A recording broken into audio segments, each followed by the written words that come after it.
Мы идем кушать. Руслан, всем привет. Всем привет. 10:30 поезд. О, Влад, ты тут. Привет. Приятного аппетита, Руслан. И тебе тоже. Так, мы скоро на вокзал. Леха уже готов к бою. Только что мы ему шапку купили. Он будет в этой шапке выступать. Руслан, ты готов съесть? Все съешь? Что? Съешь все? Все нет.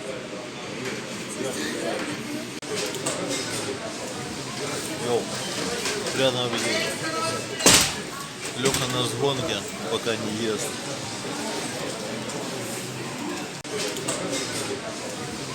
Йоу, приятного аппетита.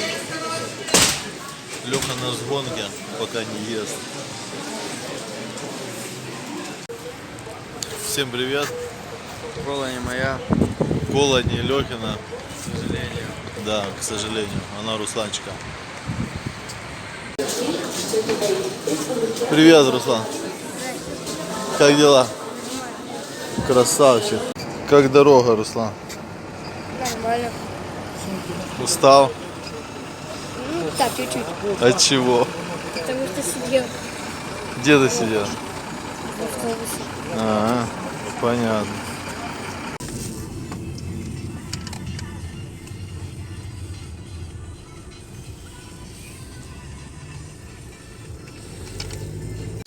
Гоняем вес. Кило 400 надо согнать. Сейчас Леха гоняет.